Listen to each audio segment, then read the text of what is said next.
মধ্যপ্রাচ্যে আবার আগুন জ্বলছে। হরমুজ প্রণালীর কাছে ইরানের উপর নতুন মার্কিন হামলা। আর এবার প্রশ্ন একটাই, বিশ্ব কি আবার তেলের যুদ্ধের দিকে এগিয়ে যাচ্ছে? মাত্র কয়েক ঘন্টা আগে যুক্তরাষ্ট্র দক্ষিণ ইরানে একাধিক হামলা চালিয়েছে। টার্গেট ইরানি ক্ষেপণাস্ত্র অবস্থান এবং হরমুজ প্রণালীর কাছে নৌমাইন বহনকারী স্পিডবোট। পেন্টাগনের দাবি এটা ছিল সেলফ ডিফেন্স, কারণ মার্কিন সেনাদের উপর নাকি হুমকি তৈরি হচ্ছিল।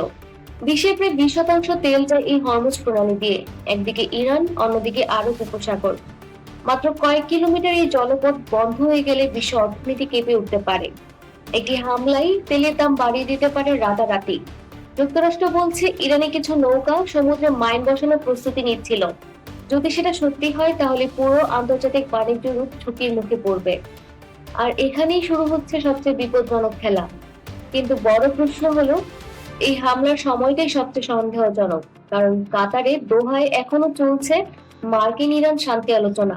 একদিকে শান্তি আলোচনা, অন্যদিকে এয়ার স্ট্রাইক। তাহলে কি আলোচনা শুধুই সময় কেনার কৌশল ছিল? মধ্যপ্রাচ্যের নিরাপত্তা বিশ্লেষকরা বলছেন একটি ভুল হিসাব পুরো অঞ্চলকে যুদ্ধের দিকে ঠেলে দিতে পারে। ইরান যদি পাল্টা জবাব দেয়, হরমুজ যদি বন্ধ হয়ে যায়, তাহলে শুধু আমেরিকা নয়, সৌদি আরব, সংযুক্ত আরব আমিরাত, কাতার সবাই জড়িয়ে পড়তে পারে এই যুদ্ধে।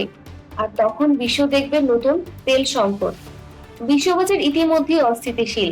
তেলের দাম বাড়লে বাংলাদেশ সহ দক্ষিণ এশিয়ায় বাড়তে পারে জ্বালানি খরচ, পরিবহন ভাড়া, খাদ্যের দাম। অর্থাৎ যুদ্ধ শুরু হোক বা না হোক, এর ধাক্কা পৌঁছাতে পারে আপনার পকেটেও। কিন্তু সবচেয়ে বড় টুইস্ট এসেছে এখানে। কিছু পশ্চিমা বিশ্লেষক দাবি করছেন এই হামলা শুধু নিরাপত্তার জন্য নয়, বরং হরমুজে ইরানের সামরিক উপস্থিতি দুর্বল করার দীর্ঘমেয়াদী পরিকল্পনার অংশ হতে পারে। অর্থাৎ এটা শুধু কেবল শুরু। শান্তি আলোচনা এখনো চলছে, কিন্তু আকাশে যুদ্ধ বিমানের শব্দও থামেনি। তাহলে প্রশ্ন এখন একটাই, হরমুজে কি সত্যিই বড় সংঘর্ষ আসছে, নাকি মধ্যপ্রাচ্য আবার ঢুকছে নতুন এক ছায়াযুদ্ধ? আপনি কি মনে করেন? কমেন্টে জানান আপনার মতামত। আর এমন আন্তর্জাতিক বিশ্লেষণ পেতে সাবস্ক্রাইব করুন গ্লোবাল লেন্স বাংলা। ধন্যবাদ।